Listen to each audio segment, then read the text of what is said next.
going on, everybody? It's Lone Star Cards here, and I just wanted to bring you a cool little content video.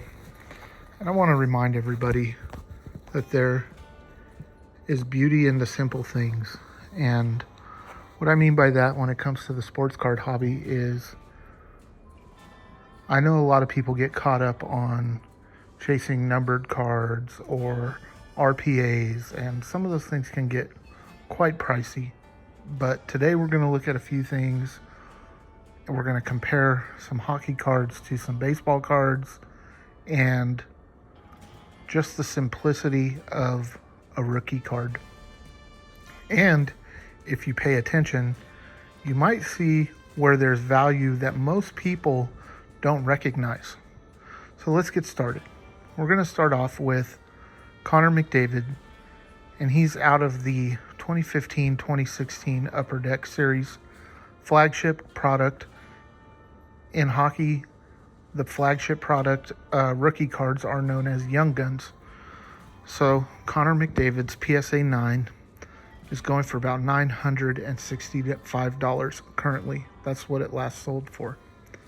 And a PSA 10 of that same card, $3,000. Very simple, and the prices are pretty good. The next guy we're going to look at is Nathan MacKinnon. Nathan MacKinnon plays for the Colorado Avalanche, and he can be found in the 2013 Upper Deck Flagship Series.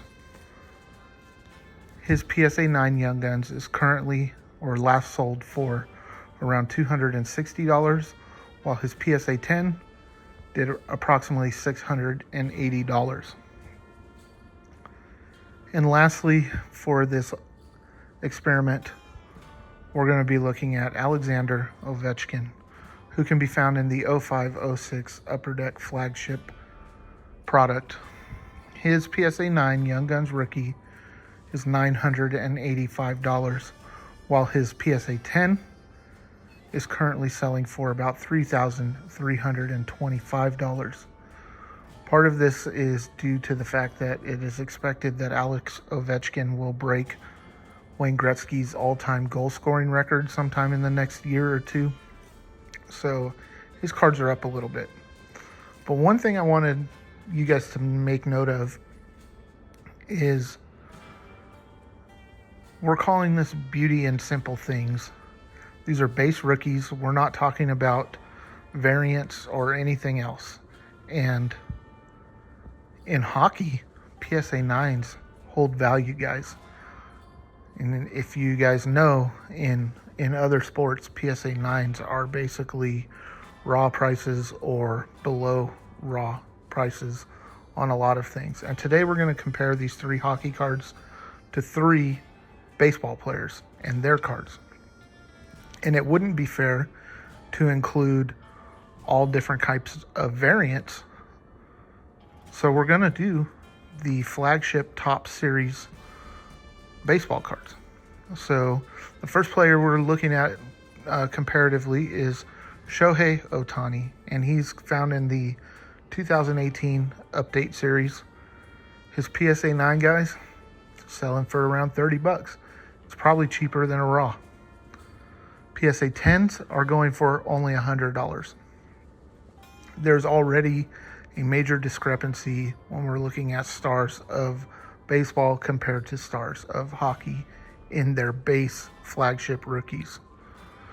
The next one, you might be able to consider this player the closest comparable, simply because he did not have a ton of rookie cards and he did not make it into Topps Chrome, so there was only limited cards that are even considered to be his rookie card, and that's Mike Trout. Mike Trout is found in 2011 Update Series, and his PSA 9 is currently selling for around $355, while his PSA 10 is currently selling for around $935. And he's probably the most comparable player on the list to the hockey cards. But the difference is that most players who come into Major League Baseball do not have the same rookie card issues that Mike Trout did. He didn't get into Topps Chrome. He didn't get into all these other products, therefore driving the value of his update series base card up. If he was like Ohtani, who could end up being the best player ever to play the game of baseball, you can see the discrepancy in the prices. I mean, we just looked at Ohtani's PSA 9 and it's going for it's going for $30 in the flagship rookie card. That's not even close to any of the three hockey guys.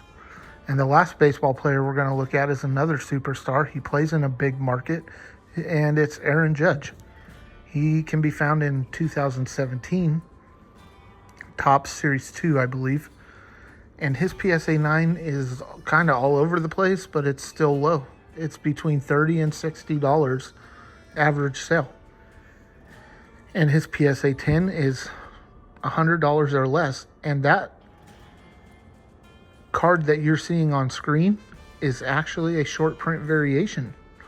It's not even his base rookie, and it's still not even close.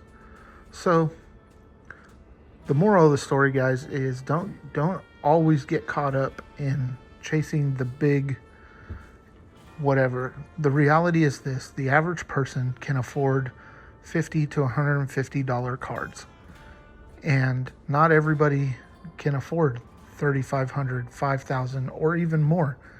Are they cool for content to watch on YouTube? Yes, but the thing we have to keep in mind is that the average person, like yourself, like you and me, are not going out and buying those types of cards. These people are making content. They're getting paid for the content that they make. They're making money. I'm sure they're using that money to spend on cards. So it's offsetting a lot of that. So don't get caught up in the, well, I have to have this one or I have to have that one, and look at the price tag, because the reality is, at the heart of every collector, people have been collecting for decades. And even vintage guys, they're not looking for those cards. As a matter of fact, most of those guys don't even like modern cards because of all the variants and all the print runs and all of the stuff. They like the basic rookie card. And I'm sure they wouldn't mind collecting modern players, but the problem is, in any other sport other than hockey, the prices are not worth it because the print runs and everything else, and there's too many variants. So they would rather save their money and buy a vintage player than spend $30 on an Ohtani PSA 9, because it's probably not going to appreciate in value much. So something to think about, guys. I hope you guys enjoyed this video as much as I enjoyed making it. It was a ton of fun to look at this. And coming up, we'll compare these guys to football. We'll compare them to basketball. That one will take me a little bit of time to get some good info, because I don't really follow basketball. But another thing, guys, I think it's kind of cool that Upper Deck has stayed true to the roots of the hobby. And some of the most valuable cards are the flagship rookie cards. I mean, I love hockey.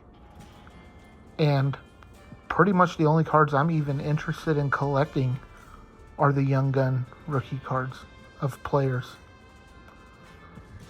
I do understand that Upper Deck, because they have the NHL license, they have all the other stuff. You can get Stature, you can get the Cup, you can get SPA, all these different types. You can get Synergy. There's different types of product that's even more high-end that you can, if you want to get an RPA of players and you want numbered cards, they have all of that, guys. The option is there. I'm just showing you the beauty and the simple things. So until next time, guys, keep collecting what you love. Lone Star Cards. Hey guys, thanks for watching my video. Don't forget to like, comment, subscribe, and share so others can enjoy it too. Till next time, guys, keep collecting what you love.